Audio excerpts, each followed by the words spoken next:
I'd say people have a right to be going around saying, okay, boomer. That is who put the carbon in the atmosphere. And that is who, has most of the money that maintains the status quo. As a young person, I kind of thought that this problem is going to be solved by adults. We've known about the problem of climate change for 30 years. And basically, we've done very little about it for 3 decades. One of the biggest things is that encapsulates my entire generation's sentiment is that you don't inherit the earth from your ancestors, you borrow it from your children. And we're the children saying, where's our allocation of just the bare essentials? And they're saying, well, we've hogged it for ourselves. We've decided to pollute so much that you don't have a livable future. Well, how selfish is that? How non-looking forward to our generation is that? My name is Bill McKibben. I'm a writer. I wrote the first book about climate change for a general audience way back in 1989 when I was in my 20s. And I've gone on to be an activist. I founded 350.org, which was the first big grassroots global climate campaign. My name is Jerome Foster II. I'm 18 years old. I serve on the White House Environmental Justice Advisory Council. I'm executive director of 1 Million of Us, and I'm also a freshman student studying computer science in New York City. My generation was born into this crisis, so I think as a generation, it's always been easier to relate and to have conversations with each other than with adults. Even though there have been great leaders of the environmental movement that were before Gen Z and millennials, it's just an understanding that it's not that we can just ignore this. We don't have that ability. We won't even be 30. I won't even be 25 by the time that a lot of these feedback loops will start kicking in. The problem, in a word, is that we've put way, way too much carbon in the atmosphere by burning coal and gas and oil. Climate change is a process of warming of the planet that with that warming sees itself in many different ways on the surface of the planet. We're already seeing the results. Half the sea ice in the summer Arctic is gone. We have fire season that stretches most of the year now in places like California. We've got epic storms, more hurricanes last year than any year we've ever measured.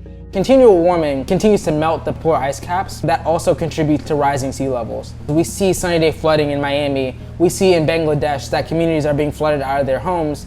We're seeing that across the world, communities are having to fight back the tides. And that's the biggest physical way that we see the climate crisis wear itself on local levels.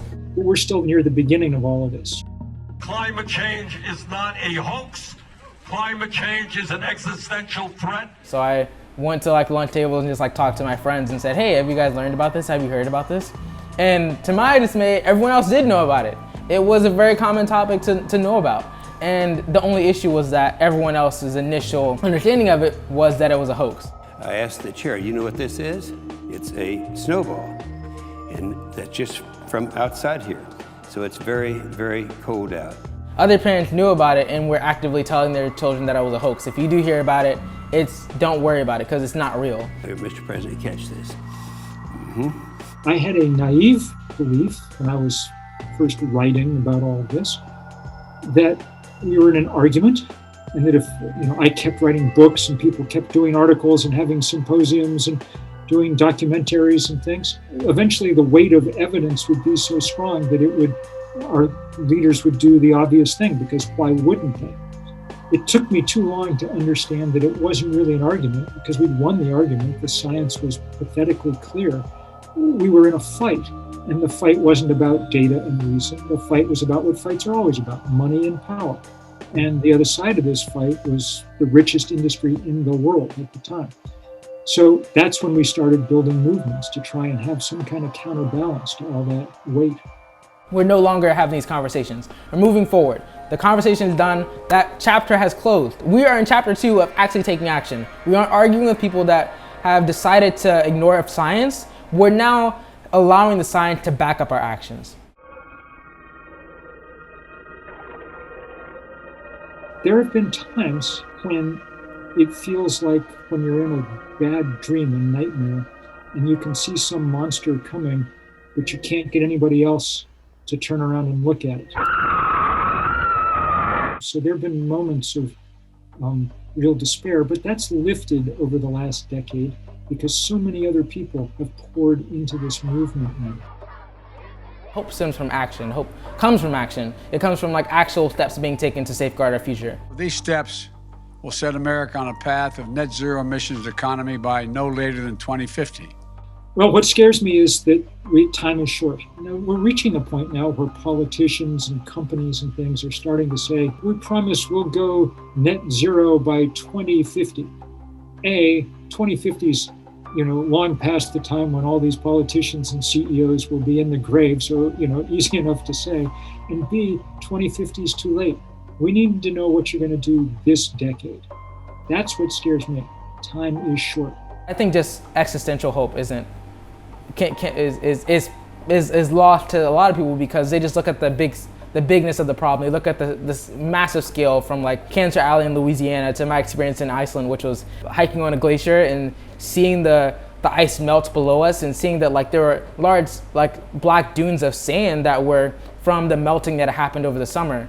And I think that doesn't lose hope, but what that does is just sets a fire under you. It sets a sense of urgency, understanding that we have the luxury of losing hope. If we're going to give up on this, we're giving up on everyone else who had no impact on this.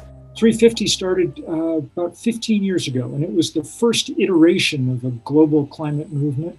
And now there's happily lots of other people, especially young people, who have come into this area and just done incredible work. In the US, the Sunrise Movement, which is kids who work to divest their colleges from fossil fuels often when they were in college, and then when they got out, they're doing the work around the Green New Deal.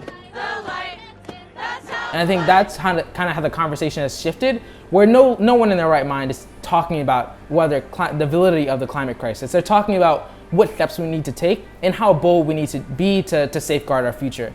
And of course, around the world, young people, high school and junior high school students, in these enormous campaigns, the climate strikers. Everybody knows Greta Thunberg in Sweden, and they should. Greta's fantastic. She's one of my favorite people on earth to work with.